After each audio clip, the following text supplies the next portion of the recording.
Alleluia, Alleluia, Alleluia. The kingdom of God is at hand. Repent and believe in the gospel. Alleluia, Alleluia, Alleluia. The Lord be with you. And with your spirit. A reading from the Holy Gospel according to Saint Matthew. Glory to you, O Lord. Jesus summoned his 12 disciples and gave them authority over unclean spirits to drive them out and to cure every disease and every illness. The name of the 12 apostles are this: first, Simon called Peter and his brother Andrew, James the son of Zebedee and his brother John, Philip and Bartholomew, Thomas and Matthew the tax collector, James the son of Alphaeus and Thaddeus, Simon the Cananean and Judas Iscariot, who betrayed Jesus. Jesus sent out these 12 after instructing them, "Thus do not go into pagan territory or enter a Samaritan woman. Go rather to the lost sheep of the house of Israel. And as you go, make this proclamation: the kingdom of heaven is at hand." The Gospel of the Lord. Praise to you, Lord Jesus Christ. Good afternoon, my dear brothers and sisters. Good afternoon, Father. Jesus, during his time, was known not as a king, not as a religious leader or whatsoever. He is only known to be the carpenter's son, anak ng karpentero. Isang araw, tumawag siya ng 12 apostol to collaborate in his mission. At ang una niyang nakita ay si Pedro at ang kanyang kapatid na si Andres. They were fishermen. Imagine a carpenter meeting a fisherman. Fishermen, dalawa sila. At ang unang sabi ni Jesus, "Wala kayong huli? Wala kaming huli. Ilaglag nyo ang inyong lambat." Kung ako si Pedro at si Andres, ang una kong sasabihin, ano bang trabaho mo? Karpintero ka, kami ay mangingisda.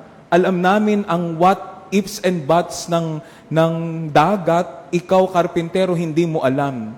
At sasabihin mo sa amin, ihulog mo ang inyong lambat? Sino ka? Pero anong ginawa ni Andres at ni Pedro? Hinulog po ba nila ang lambat? Yes or no? Yes, hinulog. Hinulog sa shore, sa pampang.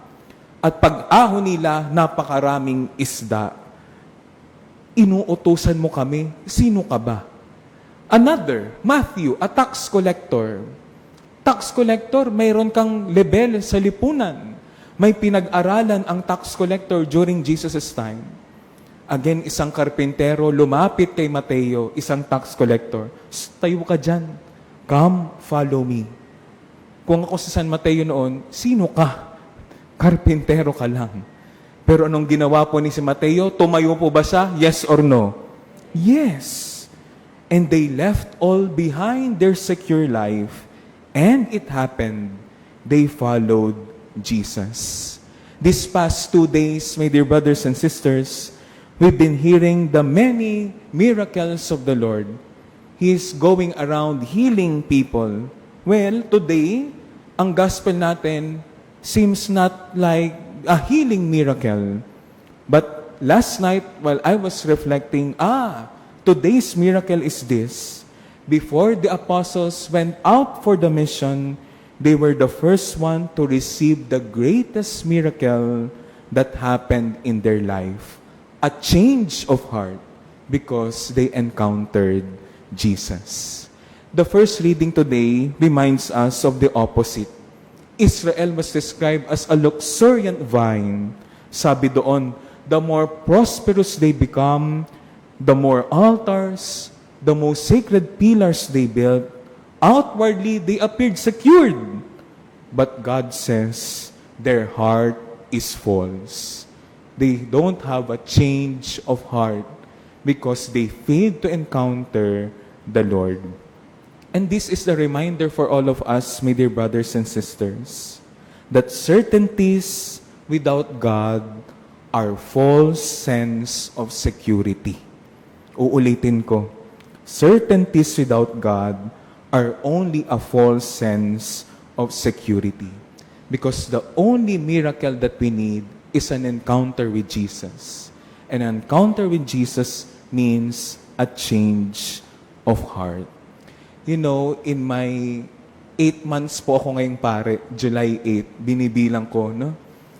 November 8 po ako inordain last year lang, no? Kaya kung makita nyo mukhang bata, bata po talaga ako, no? And 15 years po ako nasa loob ng seminary. I entered 15 years old. No? At bilangin nyo na lang kung ilan na akong taon na ngayon. So, pag tama ang hula nyo, mas mababa, ibigay nyo yung GCash number nyo sa akin.